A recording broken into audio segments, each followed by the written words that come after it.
Hola, muy buenas tardes, muy buenas noches a todos los que nos están viendo en esta ocasión.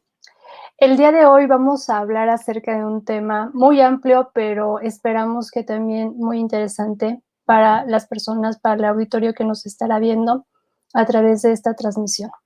Le agradezco, en primer lugar, al profesor Ronald Pérez Perea por el apoyo brindado para la organización de este evento y a nuestros invitados, al profesor Pablo González, al profesor Salvador Saúles y al profesor Sergio Rivas.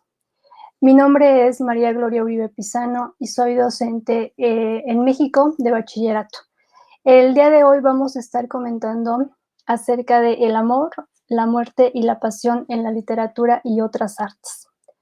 Estos temas son y han sido tratados de mil formas y a lo largo de la historia de la humanidad y en el caso de y en el caso de la literatura y en el caso de las artes han sido temas presentes de manera muy recurrente.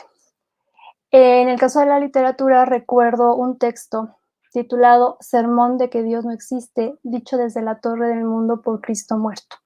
Es un relato de Jean-Paul Richter donde nos habla o donde plantea el tema de la muerte y concretamente de la muerte de Dios. Es un relato corto, si ustedes quieren leerlo pueden buscarlo, seguramente lo van a encontrar en internet, que además trata esa relación que existe o que ha existido a lo largo de la historia entre este tema, el tema de la muerte y el ser humano. Y en este caso, la muerte, para muchos que a veces pudiera causar escándalo, de la muerte de Dios o de la muerte de Cristo.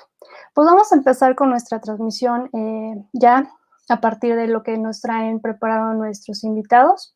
Entonces le vamos a dar la bienvenida, en primer lugar, al profesor Pablo González, que ya va a estar por aquí presente.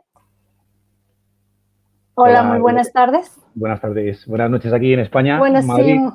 sí, muy buenas noches, que está haciendo un esfuerzo porque allá ya son las 11 de la noche, ¿verdad? Sí, Sí, entonces cierto. vamos a estar aquí compartiendo. También nos va a acompañar el profesor Ronald Pérez Perea. Hola, muy Hola, buenas tardes. hola, muy buenas tardes, María Gloria, muy buenas tardes, Pablo, ¿cómo está? Un gusto a todos los que están mirando, están pendientes de esa transmisión. Sí, también está por aquí presente el día de hoy el profesor Salvador Rivas. Perdón. Ya, yo ando aquí confundiendo, no, perdón, mil disculpas. El profesor Salvador Saúles, desde México. Hola, hola a todos. Hola Gloria, hola Ronald, hola Pablo. Por acá. Y no por ser el último, el menos importante, claro que no. También nos acompaña por aquí Sergio Rivas Solórzano. Es un gusto, un placer enorme estar con ustedes aquí, departiendo y compartiendo pues algo referente a las letras, ¿no? Qué bueno, me da mucho gusto. Muy bien, pues yo les agradezco mucho el esfuerzo porque sabemos que ahora en estos tiempos de, pues de reclusión y de muchas otras cosas, pues reunirnos a través de este medio siempre resulta grato. Pues vamos a comenzar entonces nuestra charla del día de hoy, amor, muerte y pasión en la literatura y otras artes. Vamos a estar discutiendo acerca de estos tópicos. Pues Pablo, no sé si quisieras comenzar tú a hablarnos acerca de lo que nos traes preparado para el día de hoy. Muchas gracias. De acuerdo. Bueno, Gloria, muchas gracias. Bueno, saludo a todos. Yo soy Pablo, soy profesor de educación secundaria como Gloria, aquí en España, en un instituto de Alcobendas y bueno, imparto lengua y literatura, ¿no? Y bueno, el tema que hoy has planteado, Gloria, pues como bien decías, es tremendamente universal, aparece en miles de rincones y tratar de abordarlo así brevemente supongo que no es fácil, ¿no? Pero bueno, como sabes que a mí me gusta mucho conectar la literatura con la música, pues me comentaste si habría algún vínculo o alguna manera de asociarlos, ¿no? Recientemente he estado escuchando la ópera de Salomé, de Richard Strauss, y al escucharla, al leer el libreto de Oscar Wilde, pues he descubierto, ¿no? Quizá cosas interesantes, ¿no? A la hora de abordar este tema que es tan en principio puede ser un reparto de roles, digamos, en esta trama, ¿no? De Salomé, Herodes y San Juan el Bautista, ¿no? Pues que cada uno encarna, ¿no? Digamos, de una manera como bastante, podría ser plana su papel, ¿no? En este argumento, ¿no? Pero quizá pues hay mucho misterio detrás, ¿no? Entonces, bueno, todo ello para que reforzara un poco la idea de la ópera de Strauss, de cuyas fuentes de las que os quería mencionar así brevemente, pues parece que es un poco el resultado, ¿no? De una combinación de algunas cosas, ¿no? Entonces, bueno, quizá pues quería partir de una imagen que posiblemente le influenció más que a Richard Strauss, a Oscar Wilde, que es esta imagen de Gustave Doré. Entonces os la voy a compartir.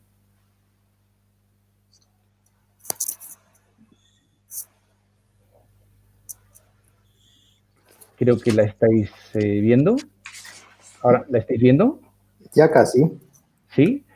Bueno, no sé si os sonará este cuadro, pero bueno, es una ilustración un tanto simbólica pues, de los papeles que representan tanto Herodes como Salomé, ¿no?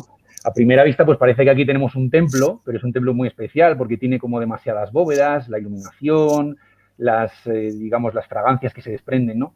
Entonces, a pesar de que es un templo que podríamos pensar que es religioso, parece que está más diseñado para el placer, ¿no?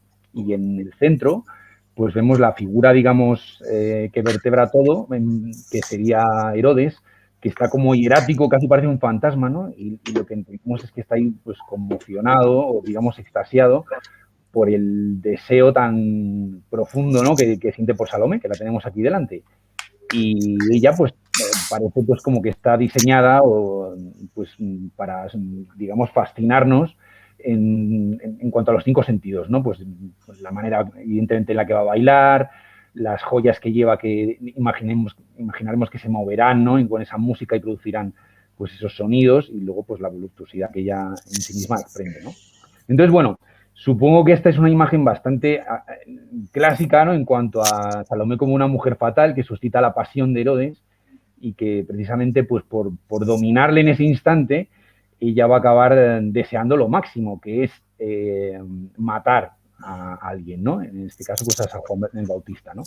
Entonces, digamos que es esta imagen de la mujer fatal que se ha repetido en tantos lugares, pues, por ejemplo, me ocurre en el cine negro, no sé si estáis de acuerdo, ¿no? Y entonces, bueno, investigando un poquito más, porque esta obra más o menos es de entre 1874 76, si os quería enseñar otra imagen que también es del simbolismo, pero que no tiene nada que ver. Y aquí vemos a Salomé y a San Juan el Bautista, pero en este caso, pues con un color blanco, ¿no? Digamos que aquí no hay tanta sensualidad como en el anterior. Y a pesar de que son los mismos personajes, bueno, San Juan no aparecía en el anterior, pero sabemos que es parte de la trama, es un simbolismo ya un poco más abstracto, ¿no? Y si os dais cuenta, pues tienen los ojos vacíos y de alguna forma esta escultura que es de Max Klinger, lo que se da a entender es que tenemos que rellenar ese espacio y atribuir la psicología que tendría Salomé, que incluso puede que no fuera una mujer, ¿no? Podría ser un hombre, o quién es esa víctima, ¿no? Digamos, a la hora de repartir esos roles, ya no está de una manera tan, podríamos decir, tan maniquea, ¿no? Sino que esto no es muchos años después, esto es del 93, pero aquí ya como que uno se puede cuestionar en qué lugar está, ¿no? No sé si me explico, ¿no? Bueno, esto es lo que, estas dos imágenes creo que nos pueden ayudar para intentar llegar a la música, que siempre es lo más abstracto y a veces es difícil un poco de explicar. Entonces, bueno, esto influyó sobre todo el cuadro de Salomé, y no sé si conocéis el libro de A Contrapelo, donde se describe bien este cuadro. Bueno, Oscar Wilde escribió el libreto de la ópera, aunque realmente no fue consciente de la música que se iba a escribir, ¿no? Pensaba que iba a ser una obra de teatro en un principio, ¿no? Y el caso es que cuando la leemos nos damos cuenta de que se parece más, la imagen que tenemos de Salomé y de San Juan el Bautista tiende más a ese color blanco que aparece en esa escultura, ¿no? Digamos que todo es muy, muy simbólico, pero de una manera tremendamente sutil, hasta el punto de que la imagen de Salomé va cambiando a lo largo de la historia, ¿no? Entonces, quizá no es ese personaje, como os digo, tan erótico, tan sumamente maligno como, digamos, que la tradición nos lo ha representado siempre, ¿no? Entonces, bueno, por acotar un poquito, porque ya os digo, no es fácil hablar de tantas cosas en tan poco tiempo, pero Richard Strauss, claro, recoge todas las influencias, parece ser que le apasionó el libreto de Oscar Wilde, pero claro, al hacer la música, que tenía que, digamos, que generar un impacto en ese público, va a combinar un poco las dos cosas, ¿no? Esa película, digamos, en la que hay un reparto de papeles mucho más nítido, donde está el bueno y el malo, pero al mismo tiempo quiere darle una dimensión a Salomé distinta. Y claro, no es fácil porque, os pongo un ejemplo, ¿no? De todo el proceso de seducción que tiene Salomé como mujer maligna, ¿no? Malvada. Quizá el punto clave es donde ella seduce, que es en ese baile de los 7 velos, ¿no? Es curioso porque en la obra de Oscar Wilde ese baile no se describe. Pues ese baile lo tenemos que intuir, ¿no? Entonces, a la hora de hacer la ópera, parece que Mahler le dijo a Strauss, bueno, en ese momento del baile de los 7 velos es donde, digamos, que tienes que llegar al punto máximo de tu música, ¿no? Porque Mahler posiblemente estaría pensando pues en esa idea del amor o esa pasión que podemos ver a veces en sus sinfonías, si os suena, pues por ejemplo, la sexta, ¿no?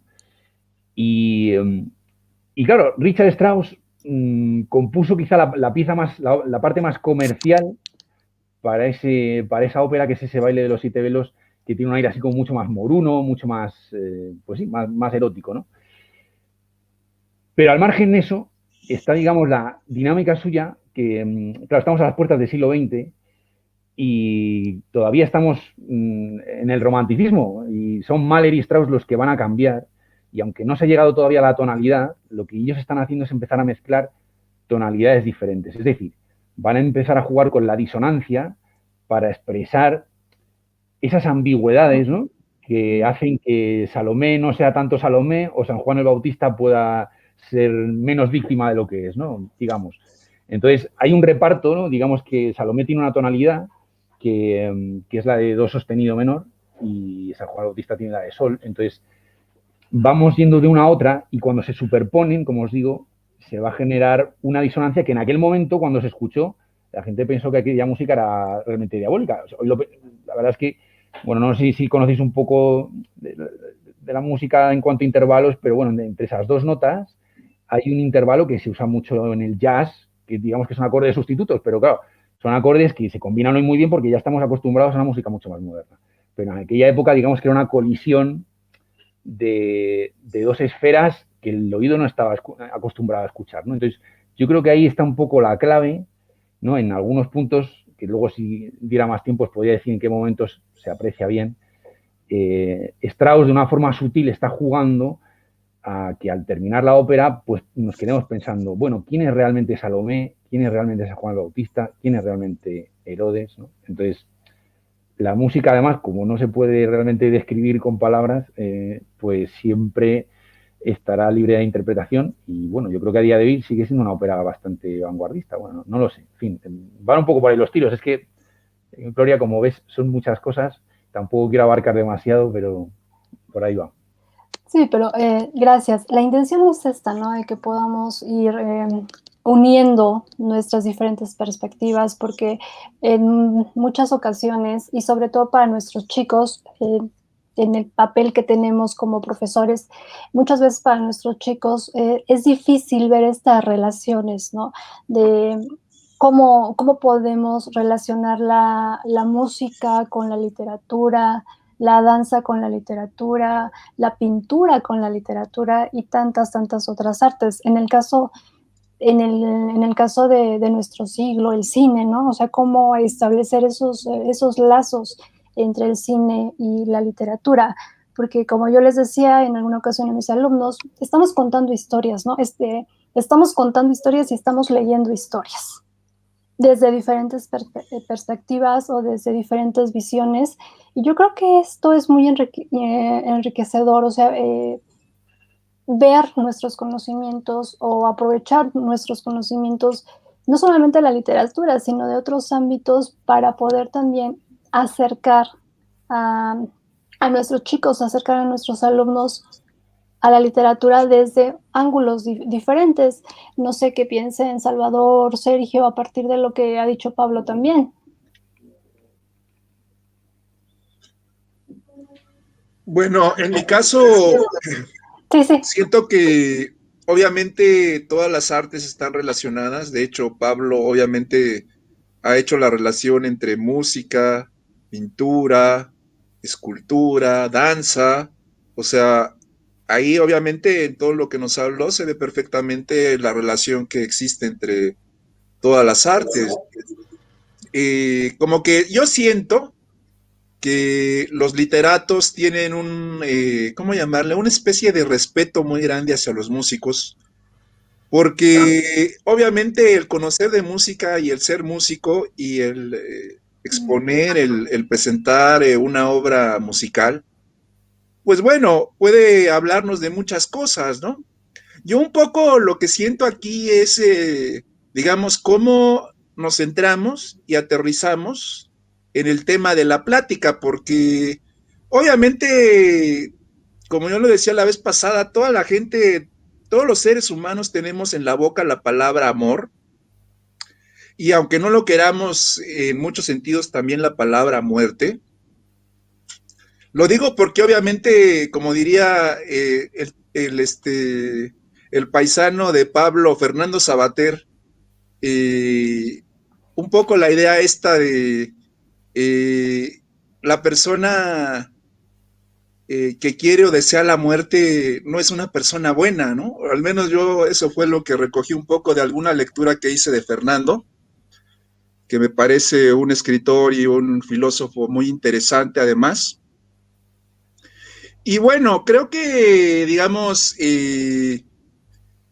la poesía obviamente, más que la prosa, pues lo sabemos de entrada, tiene una influencia musical pues muy grande, ¿no? Sobre todo por esta cuestión del ritmo, ¿no? De las coincidencias en los acentos de los versos y la métrica, en fin, el encabalgamiento, la literación, las figuras retóricas, etcétera, ¿no? Pero, digamos, en mi caso, obviamente yo no estudié música. En algún momento en la escuela secundaria toqué alguna composición en flauta, pero muy sencilla, muy básica y nada fuera de lo que cualquier alumno de secundaria puede realizar en sus clases de secundaria. Y obviamente la música para mí es un territorio, a pesar de que a mí me encanta, como a la mayoría de los seres humanos nos encanta la música, es muy difícil encontrar un ser humano, aunque hay excepciones que no les guste la música. La mayoría, el 99.9% de los seres humanos apreciamos la música. Obviamente no tengo todas esas cuestiones, todo ese conocimiento técnico, todo ese bagaje cultural que tienen los músicos, obviamente los instrumentistas, los cantantes, etcétera. Y obviamente a mí me resulta algo pues muy enriquecedor conocer cuestiones un tanto cuanto más conceptuales o más, digamos, metódicas en cuanto a la comprensión de la música. Pero yo sigo pensando un poco en el tema, ¿no? Es decir, digamos, el tema es verdaderamente tan vasto que hay en cada uno de los seres humanos una, digamos, percepción del amor tan distinta, aunque puede ser igual, a veces tan similar. Yo conozco a un escritor mexicano, un escritor underground que se llama Alberto Vázquez. Este escritor es conocido como el pornócrata. El pornócrata. Ya se imaginarán ustedes por qué. La finalidad en muchos sentidos de este señor es exponer en la letra, en la palabra, experiencias tanto de él como de su imaginación en torno a las relaciones, vamos a llamarle, eróticas que ha tenido con las personas con las que se ha juntado, sobre todo el ser opuesto, porque él es heterosexual. Y la verdad es que he estado, bueno, yo lo frecuenté en algunas ocasiones y gran parte de la gente que lo ha leído, que lo conoce, sabe que este señor inventa historias en torno a un espacio, a un ambiente, a unos personajes que pueden ser hasta cierto punto, digamos, convencionales, pero lo han atacado, incluso yo mismo lo he criticado como que a veces es muy reiterativo, ¿no? Como que esas relaciones sexuales o eróticas que tiene con los personajes, porque mucha de su obra también es autobiográfica, pues son cuestiones, digamos, que parece que se repiten, que no presentan cosas novedosas. Sin embargo, ustedes no me lo dejarán mentir porque como seres humanos cada quien tiene una experiencia única, sui generis, y por lo mismo trascendental por su misma, digamos, originalidad por no ser repetida, que eso hace que la literatura, la vida sea algo realmente interesante de vivir, ¿no? Realmente el concepto de amor en sus miles de matices es lo que de alguna manera permite que los seres humanos sigamos reproduciéndonos y sigamos interactuando en este mundo y buscando salidas y buscando fórmulas y buscando resolver la problemática que nos aqueja como humanidad y como sociedad.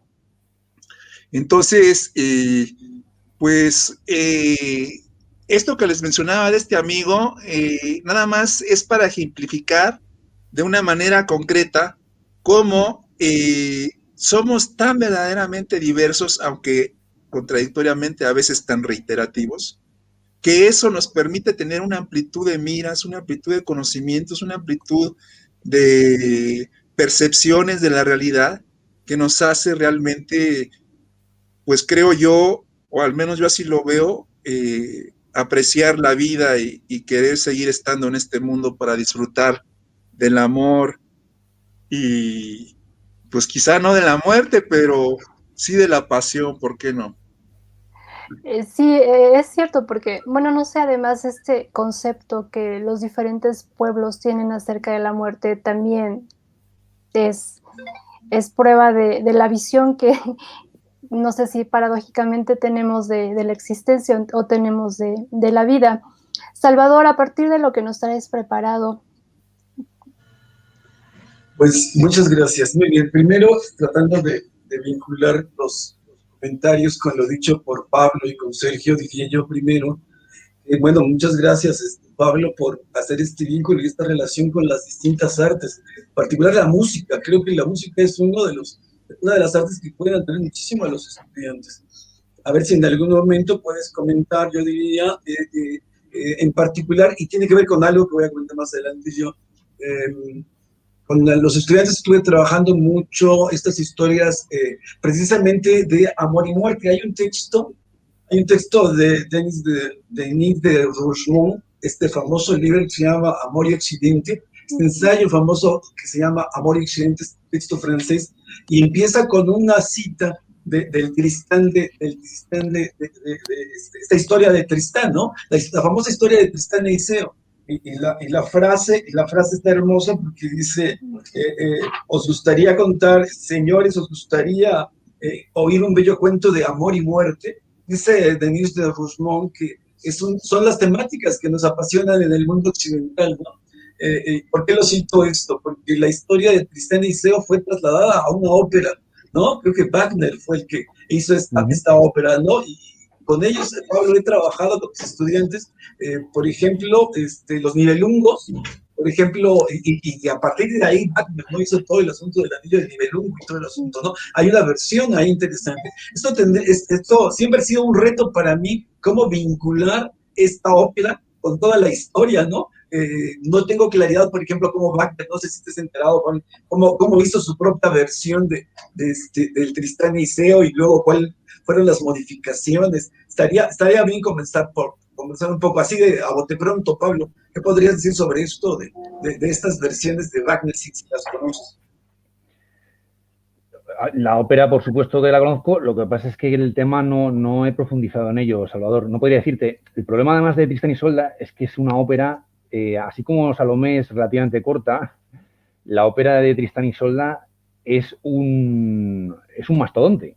Sí. Es decir, y hay una serie de pasajes que se conocen mucho, como es la introducción, el prólogo o el final, la escena final, pero claro, todo lo que hay en medio es como leerse casi, pues es un Moby Dick, ¿no? Entonces, yo todavía, claro, no le he dedicado suficiente tiempo. Ahora sí te puedo decir que, claro, las armonías que emplea Wagner en esa ópera han influenciado, pues prácticamente, como veo que he puesto por aquí otro compañero nuestro, Luco, que está en el chat, que dice que efectivamente posiblemente la ópera de Salomé es una puerta de entrada a la música moderna. Y es que posiblemente todo esto arranca de Wagner, ¿no? Wagner es el primero que empieza a transformar la armonía, como la entendemos. Entonces, como Salvador, tú dices, ¿cómo puedo explicar yo esto a los alumnos? Claro, entramos en lenguajes musicales que ya son más complejos. O sea, si ya es difícil explicar, digamos, la armonía tradicional, a partir de Wagner ya empezamos a concebir un lenguaje que en pocos años pasa a ser la tonalidad, que no digamos si nos metemos ahí, ¿no?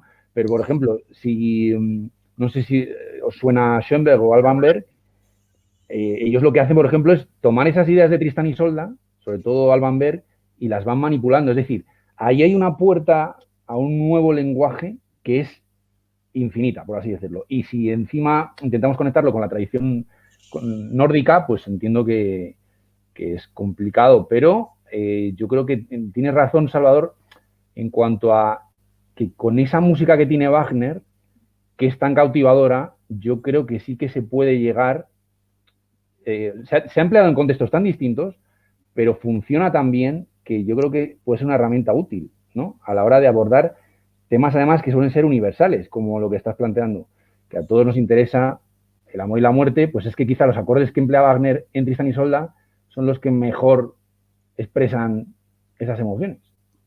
Gracias, Pablo.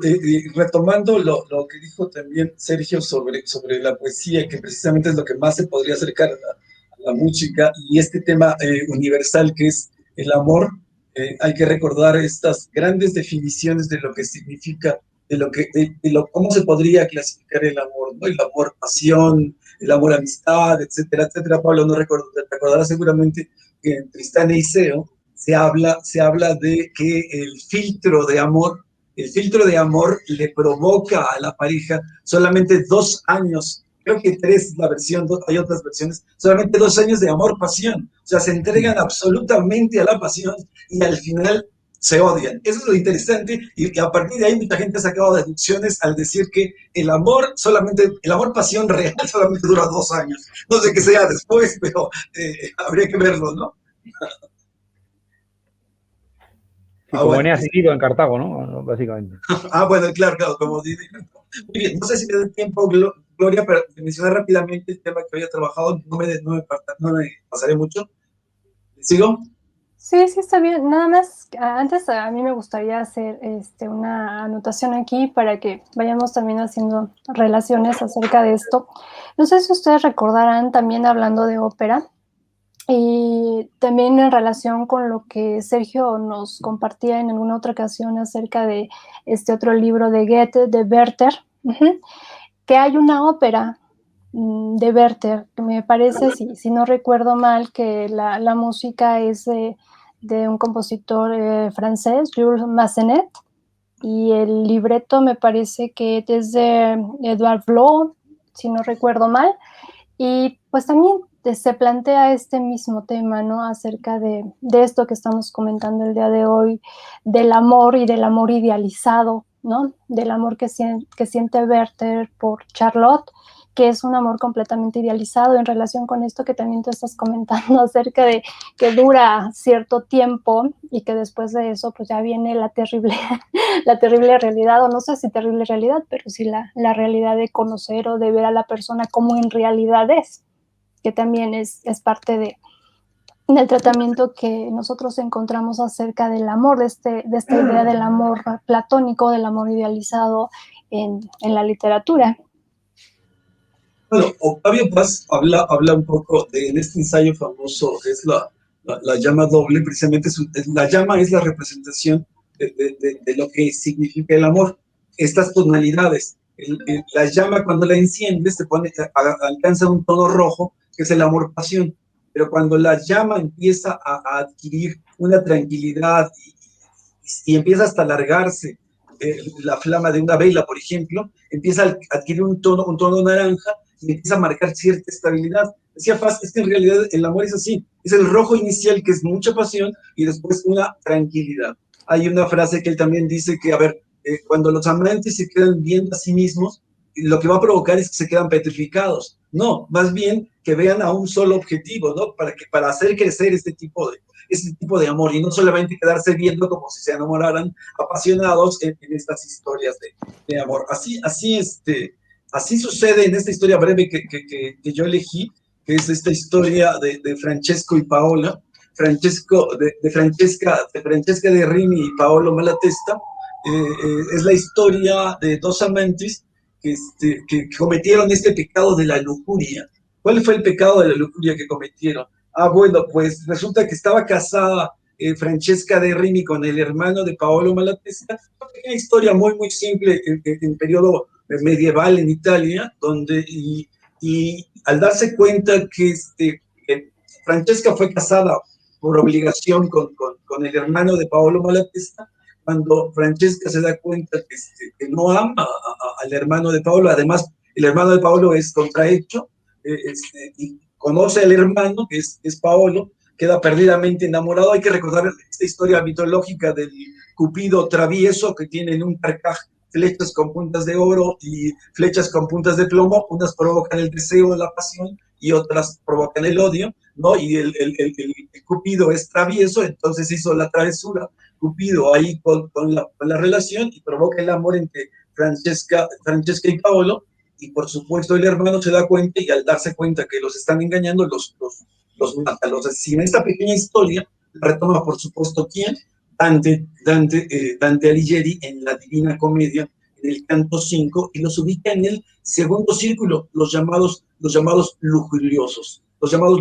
Hay un momento cuando le pregunta, Dante está bajando junto con Virgilio, y le pregunta a la pareja, oye, cuéntame cómo fue ese momento cuando sucedió, se dieron cuenta que estaban enamorados perdidamente. Aquí me gusta esta parte porque es como una historia dentro de la historia.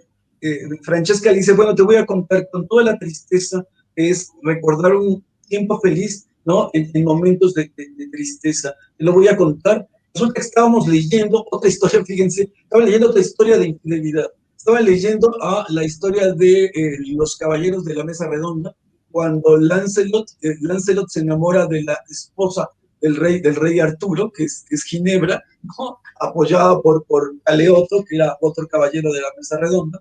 Estaban leyendo esa historia, Francesca de Rimini y Paolo Malatesta, estaban leyendo el libro de la historia de Lancelot, y cuando Lancelot se acerca tembloroso, nervioso, a besar a Ginebra, apoyado por tercero que le estaba apoyando, que era Galeotto, en ese mismo momento Francesca de Rimini y Paolo Malatesta se quedan viendo a sí mismos, se ponen nerviosos, se acercan, se dan un beso y en ese momento no leyeron más. Dice por ahí los críticos que es tal discreción que tiene Dante al no mencionar que, por ejemplo, se fueron y tuvieron amoríos o relaciones sexuales, no dicen más, solo dicen la frase o el verso, no leyeron más. ¿Qué significa? Cerraron el libro y se dedicaron a los placeres amorosos, ¿no? Esa es parte de esta historia.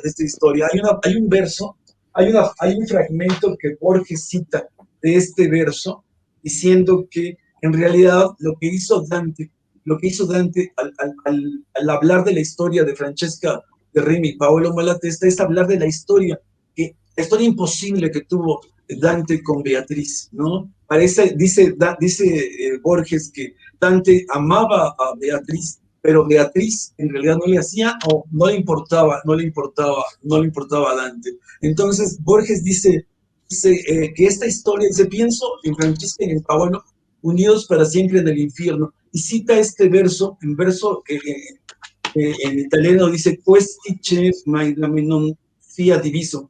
Este que está aquí, es decir, Paolo que está junto conmigo, que nunca se separará de mí nunca más, dice esto, es con espantoso amor, dice Borges, con ansiedad, con admiración, con envidia, habrá forjado Dante este verso. Es decir, envidia tenía Dante de este verso, de la relación que imaginó entre Francesca y Paolo, que podría haber sido para sí mismo, es decir, para la relación que pudo haber tenido con Beatriz. Esa es la historia de estos amores apasionados, infieles, que de plano terminaron en la muerte, para que vean estas temáticas, cómo son tan interesantes y cómo atraen, lo decía Denise de Rougemont, cómo sí nos siguen interesando esas historias de pasión que terminan en muerte. Y con esto termino diciendo uno de los puntos que mencionó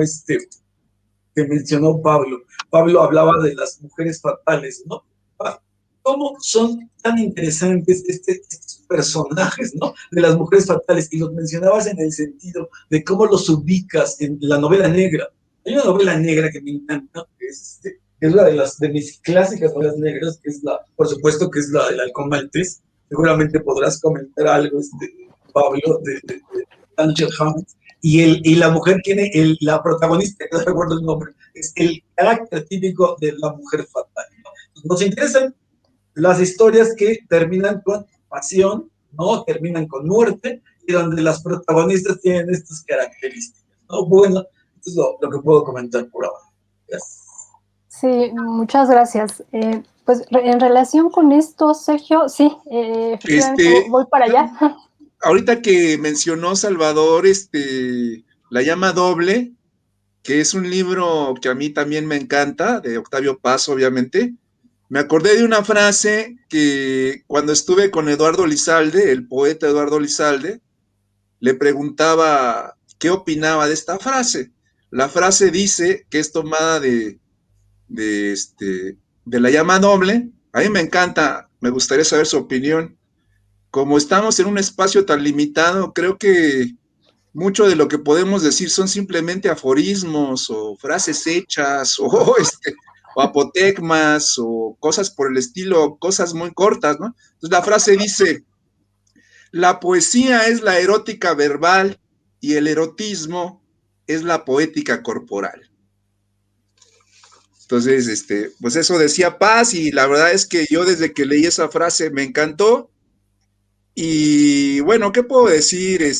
La verdad es que no concibo yo realmente una buena historia, un buen cuento, una buena novela, un buen poema, si de alguna manera no toca, roza o se inmiscuye o se adentra en alguno de estos conceptos, porque son cosas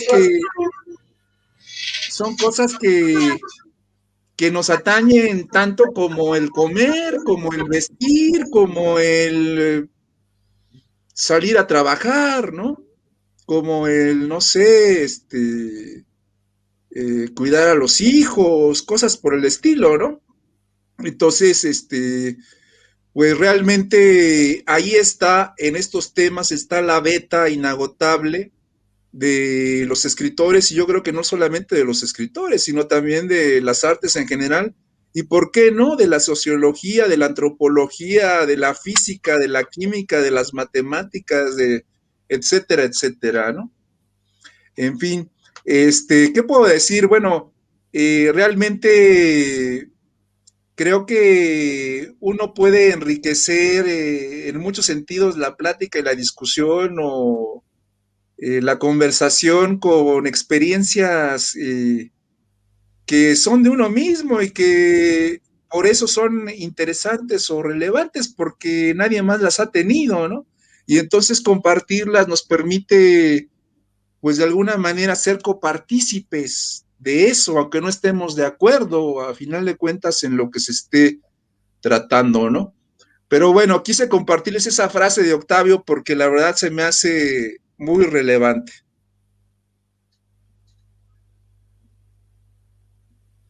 Creo que tu micrófono está cerrado, Violi. Sí, perdón. Me surgió ahora una pregunta.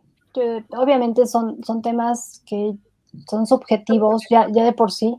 Sin embargo, ¿ustedes cuál sería su opinión de estos tres temas de el amor, la muerte y la pasión? ¿Cuál consideran ustedes que ha sido el más socorrido en este siglo, concretamente en el siglo que estamos viviendo, en el siglo XXI? El amor. Yo creo que la muerte. Bueno, socorrido como Gloria, literariamente, o dada Pues sí, ya sea, la ¿verdad? circunstancia de violencia que está viendo este mundo, yo creo que la muerte, y con la pandemia que estamos viviendo, no sé si deja vida para el amor, ¿no? No sé. Habría que ver el amor en tiempos de la pandemia, también habría que analizar. Sí, ¿verdad? Pues sí, me refería, sí, al terreno de la literatura, porque pues sabemos que, como lo hemos mencionado en estos minutos que hemos estado aquí, estos tres temas han sido recurrentes a lo largo de la historia del ser humano y como menciona Sergio, no solamente en el terreno de la literatura o en el terreno artístico, sino en general son temas que nos atañen como seres humanos, ¿no? En todas las épocas de nuestra historia. Por ahí yo creo que también, perdón, está el profesor Ronald, que pues sería también interesante escuchar qué nos puede decir al respecto. Sí, bueno, como les decía, yo estoy por acá hilando los comentarios que están Gracias. dejando las personas en las diferentes partes donde se está transmitiendo y bueno, tratando de coger el hilo del diálogo. Partiendo de la pregunta, de la última pregunta que hace, de qué está predominando, digamos, de esos tres temas y de alguna manera también recopilando de lo que se viene hablando y lo que comenzó a hablar Pablo, yo digo, en todas las artes, no es precisamente, yo creo que la reina es la muerte, ¿no? Y como decía Salvador, con este tiempo, la pandemia, pues aún más. Pero no lo digo simplemente yo digo que también desde todos los tiempos, ¿no? Y en todas las artes, porque en últimas, cuáles, para mí, digamos, qué es el arte y en todas sus expresiones, es precisamente esa batalla que se gana a la guerra que es esa inmensidad de la muerte. Y me hago entender. Leía yo, o les comentaba yo antes que quería compartirles uno de los cuentos, cómo aparece, digamos, la cuestión de la muerte en los cuentos y qué es lo que hace que se hable de ese cuento de alguien que ya murió. Es decir, qué es lo que hace que permita que aún esté existiendo en nuestras mentes, en la mente de los lectores, la historia de muerte que trata ese cuento. Es decir, a eso me refiero, que se gana una batalla. Entonces, traigo a cuento el cuento de Gabriel García Márquez que se llama ¿Quién desordena estas rosas? ¿No? Entonces, para mí, cuál es la batalla que se gana? Que ahorita, digamos, yo traiga a la memoria y al diálogo a alguien que murió en el 2014, que es Gabriel García Márquez. Pero ¿cómo se gana, digamos, esa batalla de la muerte? Pues por su libro, ¿no? Y estoy hablándoles específicamente de uno de cuentos que se llama Ojos de Perro Azul, ¿no? En donde está el cuento.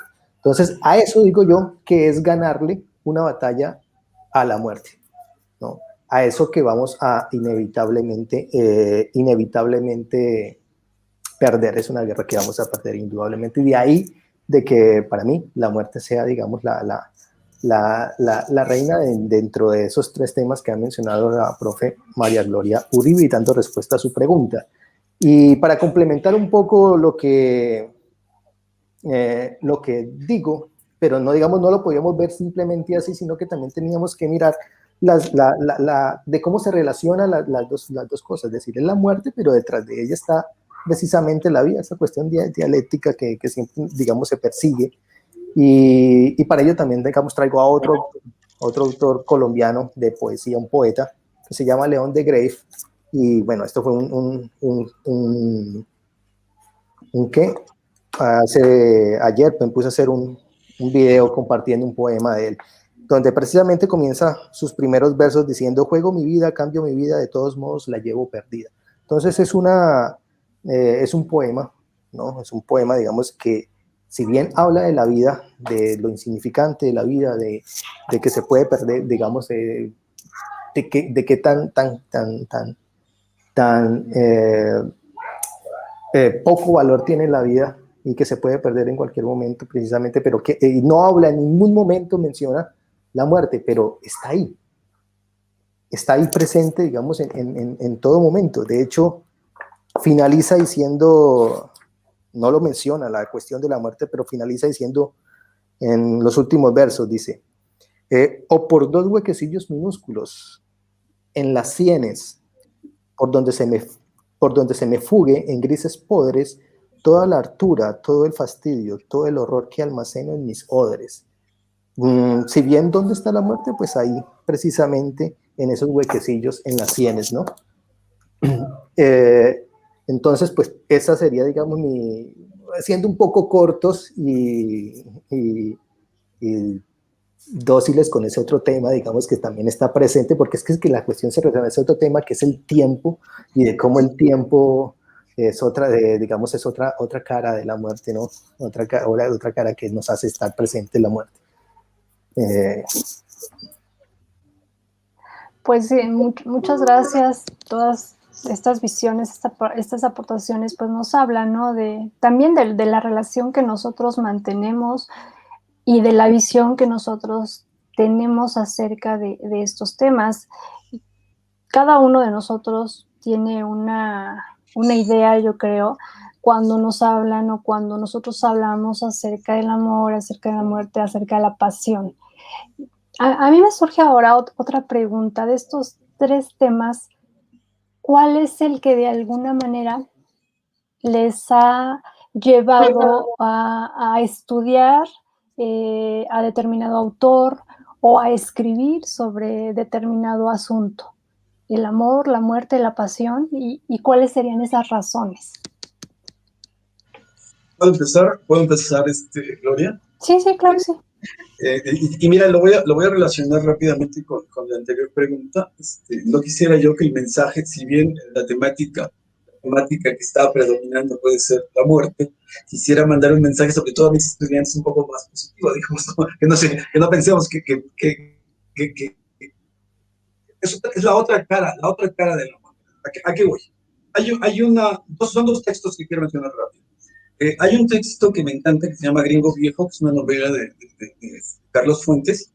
La trama original de la novela viene a partir de la historia de este gringo, que está basada en Ambrose Bierce, que es el que escribió el Diccionario del Diablo. Este escritor gringo, que llegado a cierto momento de su edad, pues iba a estar convaleciente, iba a estar enfermo en silla en silla de ruedas, y él se cuenta la historia que él dice, yo no quiero pasar mis últimos días aburrido tomando la medicina y que me cambien el pañal. Yo mejor, estamos hablando de principios del siglo XX, yo mejor me voy a la Revolución Mexicana y si me fusilan los villistas no me importa. Prefiero morir en la batalla, en el campo de batalla, dando mis últimos días perdido y muerto de esa manera. ¿Se dan cuenta? Está bien, estamos conscientes de que la muerte viene en camino, pero el anciano, el que está a punto de sentir esta muerte, dice, prefiero sacar lo último que tengo, vivir con pasión lo último que tengo, y no me importa que venga, pero prefiero morir de esa manera y no estar sentado. Esto me recuerda, por supuesto, a uno de los poemas más conocidos de Sir Alfred Tennyson, que le gustaba mucho a Borges, donde habla del Ulises. Es el Ulises, no el Ulises que conocemos todos, no es el Ulises fuerte que inventó el caballo de Troya, el que ganó la guerra de Troya, no, es el Ulises anciano, el Ulises que ha pasado ya años y regresó a Ítaca y está aburrido de tanto tiempo estar ya ahí y dicen, ¿qué estoy haciendo acá? El Ulises que se cuestiona y dice, ¿qué hago? Ya nadie me conoce, estoy dirigiendo un pueblo pues bárbaro, ¿no? Y yo recordando estas hazañas del pasado. De mejor junto a mi grupo de mirmidones, los invito a navegar y no me importa que hallemos la muerte navegando. Lo importante es seguir luchando y seguir aventurándonos por más. Entonces llama a todos sus mirmidones, los invita a navegar, los sube al barco y dice, no importa que naveguemos y seguramente vamos a morir en el intento, pero nos vamos a encontrar a Aquiles, que Aquiles, recordemos, está en el segundo círculo del infierno, o sea, ya está muerto. No importa que nos encontremos a Aquiles o alguien más. Lo interesante es vivir lo último, valientes, entregados porque todavía hay muchas cosas que hacer, muchas cosas que entregar. Entonces, contando las dos cosas que preguntaste, ¿cuál es el tema? El tema que te gustaría trabajar más. Por supuesto, eso es lo interesante de haber elegido estos tres temas para trabajar ahora. Amor, amor, pasión y muerte. Son dos de esos temas se contraponen, ¿me explico? La pasión y el amor es la vida, se contrapone precisamente a la muerte. Entonces eso es lo que interesa mostrar al estudiante, cómo si bien son temáticas de la literatura, cómo también hay obras literarias que apuestan por la otra cara de la moneda, no solo por la muerte, ¿no? Sino también por vivir y de manera apasionada. Sí, así es. Los demás, ¿qué nos dicen? Bueno, la verdad es que no sabría muy bien cómo responder a esa pregunta, porque yo creo que sí que la muerte, pues evidentemente es un tema que compartimos todos, inevitablemente, pero el tema de la pasión o del amor, supongo que, o sea, o por lo menos la experiencia que yo voy viviendo a lo largo de los años, ¿no? Vas experimentando con un significado distinto de lo que significa para ti la pasión, ¿no? Yo pienso en personas apasionadas y me viene a la mente pues ciertas personas, pero y otras que para mí eran quizá personas no apasionadas o apagadas.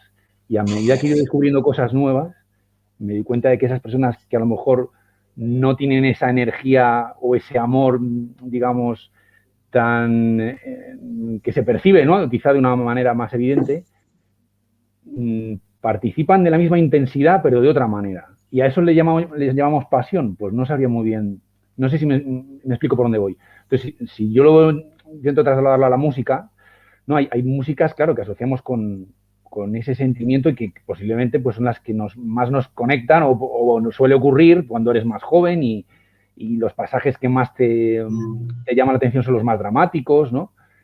Pero también hay otra música que no habla, digamos, de esa energía, sino que hay como una constante, no sabría si decir más espiritual o más racional, si podemos considerar que en la pasión hay una pérdida de cierta racionalidad.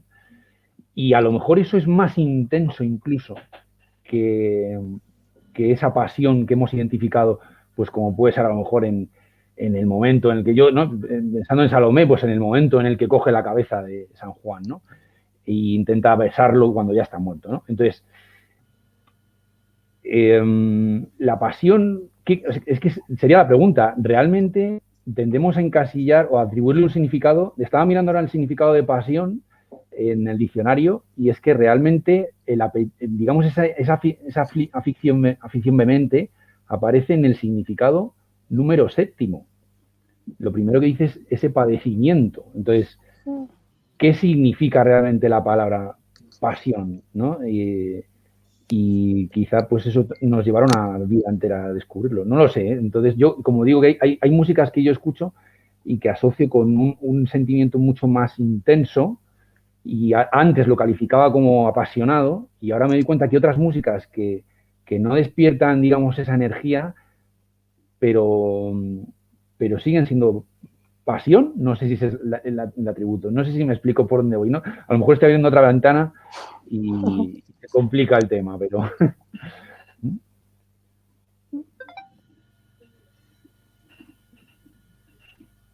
Sergio. Pues mira,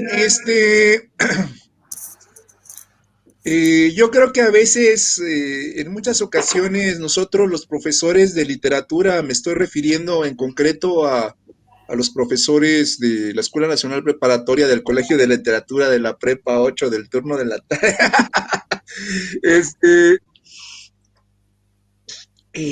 digamos que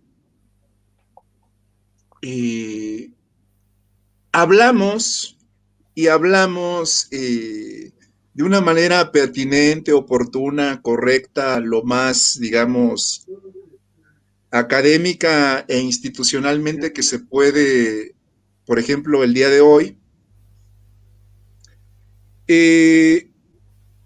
pero siempre tenemos presente, digamos, a nuestros alumnos, obviamente. Es decir, son muchachos que la gran mayoría no tiene aún 18 años o más. Es decir, son adolescentes menores de edad.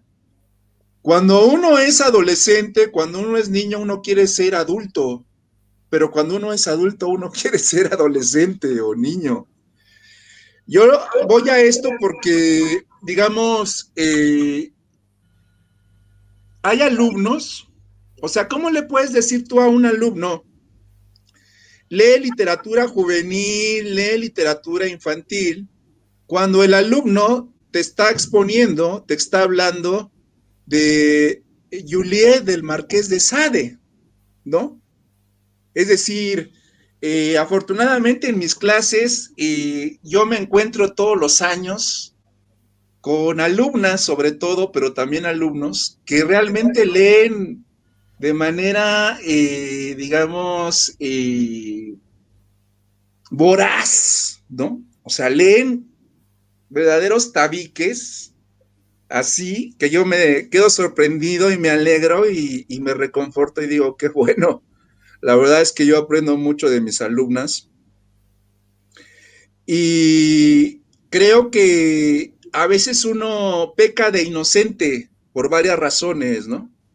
Porque uno no se expresa realmente llana, simple, veraz, claramente con ellos y uno no se, aunque suene feo, uno no se desnuda ante ellos por, digamos, toda esta serie de convencionalidades, pero cuando tú ves que un alumno, una alumna, te está hablando de cosas que los alumnos muchas veces se reprimen en hablar o en explicar, pues uno dice, qué bueno, la verdad es que yo a tu edad quisiera haber leído lo que tú has leído. Gracias. Ronald, ¿qué nos puedes Claro. decir? Bueno, a diferencia de Pablo, digamos, y Salvador, digamos que tienen bastante conocimiento sobre otras artes, pues yo me he inclinado por la escritura. Por algún momento he intentado escribir. De hecho, sentí que era una responsabilidad, o siento que es una responsabilidad de todo profesor que deba enseñar a cuento. Mínimamente tiene que escribirse un cuento, así sea para compartirlo con los estudiantes, ¿no? Y eso me hace acordar precisamente del comentario que hice para abrir y para hacer la propaganda de esta transmisión, hablando un poco de qué hablamos, cuál es el tema del que hablamos cuando escribimos nuestro primer cuento, ¿no? Y precisamente hice ese comentario porque el primer cuento que yo escribí trata sobre eso, sobre la muerte precisamente. Y me llama mucho la atención ese punto porque mucho tiempo después, me acuerdo tanto que alguien en un taller de escritura creativa, pues yo presenté mi cuento, había un escritor que pues estaba en ese taller, lo invitado, y destrozó el cuento, ¿no? Lo único, digamos, además de todo lo que me dijo valioso para aprender a escribir, se me quedó la frase de que uno siempre en el primer cuento mata el personaje o habla sobre la muerte, ¿no? Y precisamente el cuento habla sobre eso, ¿no? Y de un joven que se llama Atardecer, y de un joven que quiere suicidarse, pero se arrepiente de ello, pero de todos modos muere. Ese, digamos, es la trama, y ahí hay un juego con el tiempo. Es el que más, digamos, es el tema que más me atrae, y cuando pienso en este tema y pienso, digamos, en mis oídos de pescado que tengo para la música, yo, digamos, ahí soy, digamos, un lector muy descuidado, la escucho sin conocimiento, pero a mí me llama muy, precisamente eso me llama mucho del canal de YouTube de Pablo, donde él hace esos enlaces tan impresionantes, y de cómo él habla de los sonidos de la muerte, ¿no? En las diferentes, digamos, temas que trata, cómo los trae, y efectivamente he aprendido bastante a escuchar los sonidos de la muerte en los videos de Pablo en ese sentido, y bueno, por eso, digamos, le agradezco ese espacio que está abriendo. Eso y nada, ¿De dónde salió, digamos, ese primer intento de escritura que yo hice? Precisamente de una primera frase de este cuento que les comenté hace un momento, que empieza así: como es domingo y ha dejado de llover, pienso llevar un ramo de rosas a mi tumba. Cuestiones de la muerte, ¿no? Sí, también es esto cierto. Bueno, no sé si estoy mintiendo. Si es así, ustedes me dirán que uno entra al mundo de la literatura pues porque le gusta leer o porque le gusta escribir o porque en algún momento tiene la inquietud de, de ejercer la escritura de manera profesional. Algunas veces esto se concreta, otras no, no, tomamos caminos diferentes, en mi caso el de la lingüística, pero que eso no me ha impedido también seguir por el camino de la literatura y también de la escritura, que igual ahora ya no lo veo como algo que diga voy a dedicarme a esto para el resto de la vida, pero sí también como un ejercicio. Tienes toda la razón, ¿no? Yo creo que si enseñamos literatura, en algún momento sí tenemos que escribir, porque tenemos aquí el ejemplo, ¿no? de Sergio, que ya tiene varios libros publicados.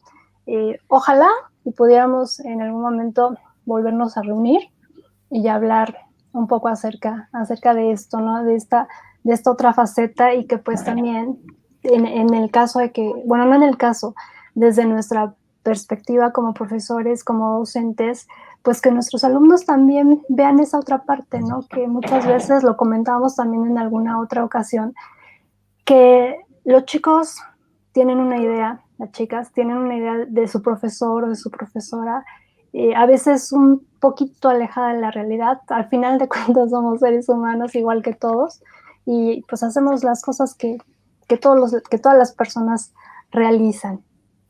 Pues vamos terminando nuestra transmisión del día de hoy, y entonces a mí me gustaría que cada uno pensara en algo particular, dirigido sobre todo a nuestros chicos, ¿no? Para poder continuar con la lectura, acercarse al mundo de la literatura o al mundo del arte en general, a partir de estos temas, ¿o no? que hemos comentado el día de hoy. Entonces, ¿quién dice yo? Pues yo nada más le recomendaría a los alumnos cosas que ya he escuchado de autores, de escritores, y como una especie de eco, yo simplemente les diría que, ya lo dijo Borges, ¿por qué no decirlo? Lee nada más lo que a ti te atraiga, lo que a ti te llame la atención, lo que a ti te diga algo, lo que pienses que va a despertar en ti cosas que no tenías antes, lo que de alguna manera te va a mostrar cosas que a lo mejor no te habías imaginado o que no habías pensado. Entonces yo creo que la recomendación sería esa: leer única y exclusivamente lo que a uno le llame la atención, lo que a uno le interese, lo que a uno le satisfaga, lo que a uno le parezca oportuno y recurrente e importante e interesante y productivo. Ese sería mi mensaje para los chicos. Muchísimas gracias. Yo, si te parece, Gloria, sí, claro. te diría lo que les digo a mis alumnos muchas veces. Cuando les explico algo, intento que me cuenten ellos una historia o que... porque historias conocen. A lo mejor ahora se lee menos quizá que antes, pero las conocen. Entonces, que cuenten esas historias que tienen ahí, ¿no? en su curiosidad, en lo que les han contado, lo que han vivido, lo que han descubierto por internet, da igual, porque seguramente esa historia va a ser muy parecida a otras universales que a lo mejor nosotros conocemos y podemos compararlas, y a lo mejor de esa manera darles una profundidad pues que al principio ellos no ven. Pero está claro que ellos tienen mucha materia prima porque constantemente no están aislados, están comunicados, ¿no? De una manera mucho más global. Entonces, como los temas, como hemos dicho hoy, no se repiten los temas universales constantemente, que los alumnos pierdan el miedo a contarnos sus historias, ¿no? Y en el momento oportuno, pues llegaremos nosotros para decirles, mira, a lo mejor esto se parece mucho a lo que escribió este personaje, ¿no? Y de una manera también que nos, igual que hemos hecho ahora mismo nosotros, ¿no? Que podamos compartir. Y al compartir la literatura que habla pues, del ser humano, sobre todo, ¿no? Por lo menos la que estudiamos en el instituto, pues nos podremos implicar con ella, ¿no? Gracias, Pablo. Muy buenas ideas el día de hoy, ¿verdad? Salvador, Ronald. Bueno, en mi caso, ¿qué le recomendaría? Bueno, parte del ejercicio que hemos estado haciendo ahora, y creo que empezó con la idea de Pablo, por ejemplo, de vincular la literatura con otros tipos de artes, ¿no? Creo que esa estrategia me gusta. A veces pensamos que la literatura es un arte que solamente está aislada, ¿no es cierto? Se puede vincular. Por ejemplo, el cine se puede ver, no hay que tenerle miedo a las adaptaciones cinematográficas, por ejemplo, ¿no? O tomar como pretexto una película y luego ir a buscar y localizar su origen en términos literarios.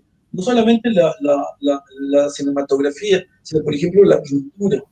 Muchos mitos griegos han sido trasladados a la pintura. Vamos a algún museo y no entendemos cuál es el origen de este mito. Es una manera de acercar a los estudiantes a la lectura literaria. Y por supuesto, la música, como se decía desde un principio, puede ser también un mecanismo para poder transmitir esta lectura literaria a nuestros estudiantes. Veamos entonces la lectura literaria como una sola de las artes, pero que se puede entrar en vasos comunicantes con las otras artes, que es parte de las manifestaciones humanas, ¿no? Así que eso es lo que yo sugiero.